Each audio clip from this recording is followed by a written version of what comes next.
Hello everyone, this is Ratika. Welcome to Veetu Suvai. இன்னைக்கு நான் ரொம்ப எக்ஸைட் ஆகிற ரொம்ப எனக்கு பிடிச்ச மாதிரியான ஒரு டிஷ்ஷு தான் செஞ்சு காட்ட போகிறேன். Curd rice. இங்கே எத்தனை பேர் உங்களுக்கு கர்ட் ரைஸ் பிடிக்கும்னு எனக்கு தெரியல, ஆனால் எனக்கு most favourite dish of mine is curd rice any டே.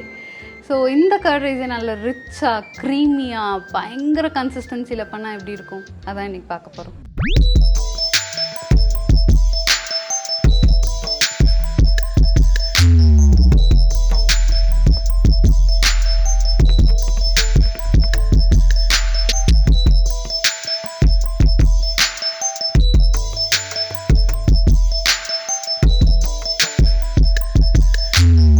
நான் ஒரு கப் சாப்பாட்டு அரிசியை நல்லா வாஷ் பண்ணி தண்ணியில் ஊற வச்சுருக்கேன். ஒரு குக்கரில் நம்ம ஊற வச்ச அரிசியை ஆட் பண்ணிவிட்டு அதுலேயே 1.5 கப்பு பால், நல்ல திக்கான பாலாக ஆட் பண்ணிக்கோங்க. அண்ட் 2.5 கப்பு தண்ணி இதை ஆட் பண்ணிவிட்டு ஒரு மிக்ஸ் மட்டும் பண்ணிவிட்டு சால்ட் ஆட் பண்ணிக்கோங்க. இந்த ரைஸுக்கு தேவையான சால்ட் ஆட் பண்ணிவிட்டு குக்கரை மூடி போட்டு வேக வச்சுருங்க. இப்போ இது ஒரு 4 to 5 விசில்ஸ் வரட்டும். இதை ஒரு பாத்திரத்துக்கு ட்ரான்ஸ்ஃபர் பண்ணி நல்லா மேஷ் பண்ணிக்கோங்க. ரைஸ் தெரியாத அளவுக்கு மேஷ் பண்ணிக்கோங்க. எனக்கு பட்டர் ஆட் பண்ணால் தான் ரிச்சான ஃப்ளேவர் கிடைக்கும்னு ஒரு ஃபீல். ஸோ அதனால் ஒரு 3 ஸ்பூன்ஸ் பட்டர் ஆட் பண்ணுறேன். இதை நல்லா மிக்ஸ் பண்ணிடலாம். இதில் ஒரு பாயிண்ட் என்னென்னா, இது ரூம் டெம்பரேச்சரில் இருக்கணும். இந்த பட்டர் சாலிட் பட்டராக இருக்கக்கூடாது. இதுலேயே நல்லா திக்கான கர்ட் ஆட் பண்ணிக்கோங்க. கர்ட் ஆட் பண்ணிவிட்டு நல்லா மிக்ஸ் பண்ணிக்கோங்க. இப்போ ஒருவேளை இதை நீங்கள் லஞ்ச் பாக்ஸ்க்கு பேக் பண்ணுறீங்கன்னா இந்த கர்டோட அளவை கம்மி பண்ணிவிட்டு பால் நிறையா ஆட் பண்ணிக்கோங்க. அண்ட் இப்போ இந்த கன்சிஸ்டன்சிக்காக நான் கொஞ்சமாக தண்ணி ஆட் பண்ணி மிக்ஸ் பண்ணிக்கிறேன்.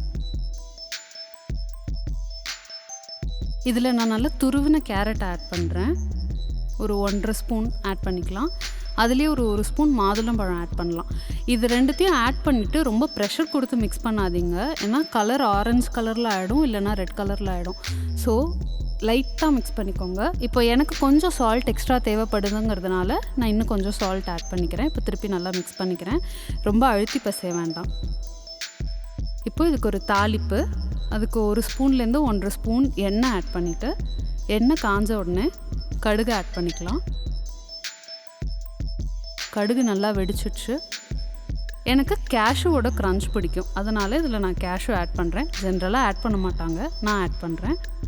உளுத்தம்பருப்பு ஆட் பண்ணிக்கலாம். இது ரெண்டும் நல்லா கோல்டன் ப்ரௌன் ஆகட்டும். இதுலேயே கொஞ்சமாக கருவேப்பிலை, பச்சை மிளகா கட் பண்ணியிருக்கிறது இதெல்லாம் ஆட் பண்ணிவிட்டு ஃபைனலாக கொஞ்சமாக பெருங்காயம் ஆட் பண்ணிக்கலாம்.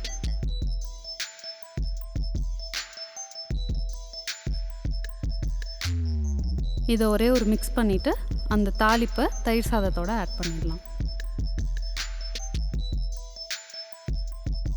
க்ரீமியான தயிர் சாதம் ரெடி.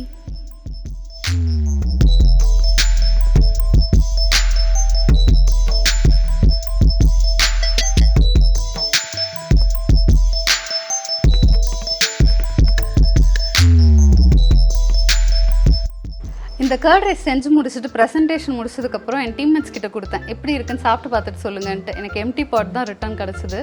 ஸோ கண்டிப்பாக இது ஒரு க்ரீமியான எம்மியான கர்ட் ரைஸாக தான் இருக்கும். ட்ரை பண்ணி பார்த்துட்டு எப்படி இருக்குன்னு எனக்கு சொல்லுங்கள். தேங்க்யூ ஃபார் வாட்சிங்.